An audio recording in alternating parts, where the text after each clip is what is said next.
దేవునికి స్తోత్రం. ఈరోజు కల్వరి కృపామయుడగు దేవదేవుడైన యేసుక్రీస్తు ప్రభువు వారి యొక్క కృపగల వాగ్దానం. అతడు పొందిన దెబ్బల చేత మనకు స్వస్థత కలుగుచున్నది. యెషయా గ్రంథం 53 అధ్యాయం 5వ వచనం. ప్రియా కల్వరి కృపామయుడగు దేవదేవుని బిడ్డలారా, ప్రభువైన యేసుక్రీస్తు ఘనమైన నామములో మీ అందరికీ నా హృదయపూర్వకమైన శుభాలు ఈ ఉదయకాల సమయంలో తెలియపరుస్తున్నాను. దేవాది దేవుని బిడ్డలారా, మీరంతా బాగున్నారు కదూ?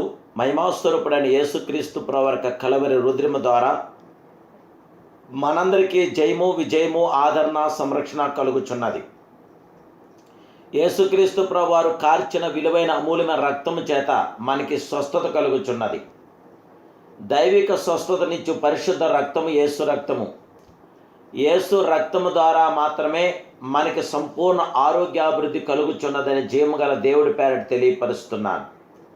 యేసుక్రీస్తు ప్రభువు తన విలువైన అమూల్యమైన రక్తాన్ని మీ కొరకు, నా కొరకు ఆయన చిందించాడు. ప్రార్థనలో క్రీస్తు రక్తం ఉండాలి. ఆ క్రీస్తు రక్తం మన స్వస్థపరచు రక్తం, కాపాడే యేసు రక్తం, భద్రపరచున్న యేసు రక్తం, ఆశీర్వాదపు రక్తం యేసు రక్తం. యేసుక్రీస్తు ప్రభువు యొక్క మహిమ కలిగిన రక్తం చేత మనం జయం పొందగలుగుచున్నాం. కొట్టేవారికి నా వీపును అప్పగించితిని, వెంట్రుకలు పెరుకువయ్యే వారికి నా చెంపను అప్పగించితిని, ఉమ్మబేయి వారికి, అవమానపరిచే వారికి నా ముఖం దాచుకోలేదంటున్నాడు మహిమాస్వరూపుడైన యేసుక్రీస్తు ప్రభువారు. ఈ ప్రవచనములన్నీ నెరవేరినట్లు పరిచయులు, సద్దూకయ్యులు, శాస్త్రులు, రామా సైనికులు మరియు యూదులు ఆయన మీద విరుచుకుపడ్డారు. అప్పుడు పిలాతు యేసును పట్టుకొని ఆయనను కొరడాతో కొట్టించాడు. కొరడాలతో పదే పదే కొట్టబడినందున ఆయన శరీరం అంతా చీల్చబడాను. ఆయన వీపు దున్నబడిన చేను వలె మారింది, గాయముల నుండి రక్తము కారెను. దేవుని బిళ్ళారా, రక్తంలో 2 రకముల రక్తములు కలవు: తెల్ల రక్త కణములు, ఎర్ర రక్త కణములు. ఇందులో తెల్ల రక్త కణములు సూక్ష్మక్రిములతో పోరాడి వాటిని సంహరించుచున్నవి, శరీరం మీద వ్యాధి దాడి చేయకుండా సంరక్షించున్నవి. పవిత్రముగా జీవించే వారి శరీరములో తెల్ల రక్త కణములు బలము గలవై ఇండును. యేసుక్రీస్తు పాపమెరగనివాడు, పరిశుద్ధుడు కనుక ఆయన శరీరం నుండి కారిన రక్తములో కణములు ప్రపంచమంతటా ప్రజలకు వ్యాప్తి కలిగించు క్రిములుగాను హరించుటకును చాలినవై ఉన్నాయని నేను జీవగల దేవుడి పేరట తెలియపరుస్తున్నాను. ప్రవర్త ద్వారా ప్రభు ముందుగానే సెలవిచ్చాడు. మన అతిక్రమ క్రియలను బట్టి అతడు గాయపరచబడెను, మన దోషములను బట్టి నలుగొట్టబడెను, మన సమానార్థమైన శిక్ష అతని మీద పడెను, అతడు పొందిన దెబ్బల చేత మనకు స్వస్థత కలుగుచున్నది. యేసుక్రీస్తు ఈ భూమి మీద జీవించుండగా రోగులందరినీ బాగు చేశాడు. అందువలన ఆయనే మన బలహీనతలు వహించుకొని మన రాగములను భరించనని ప్రవర్త అయిన యెషయా ద్వారా చెప్పబడింది నెరవేరింది.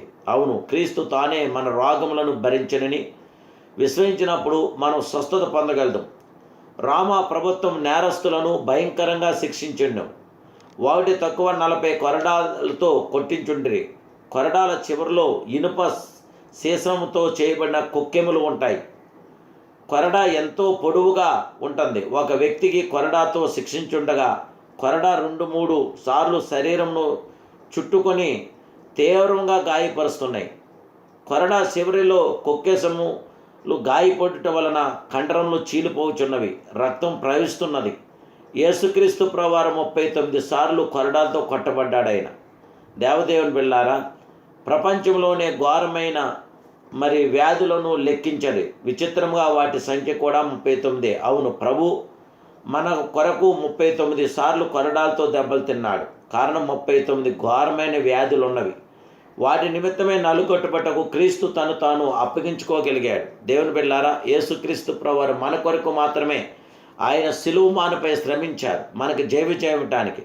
39 కొరడా దెబ్బల చేత 39 భయంకరమైన వ్యాధులను జయించడానికి, శత్రు బలమంతుడి మీద మనకు విజయం పొందటానికి సర్వప్రియ జగత్రక్షుడు సర్వోన్నతుడైన యేసుక్రీస్తు ప్రభువారి యొక్క మహాకృప నేడు మీతో ఉంది గనక ఇప్పుడే కలవరి రుద్రం కిందకి రండి, కలవరి రక్తం చేత జయం పొందండి. పరిశుద్ధాత్మ దేవుడు మీకు తోడైండు గాక. ప్రార్థన.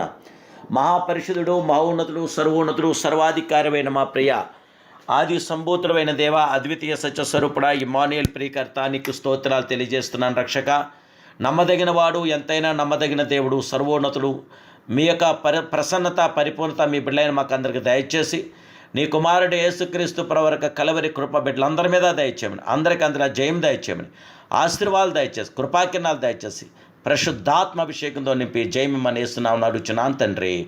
Amen, amen, amen. May God bless you.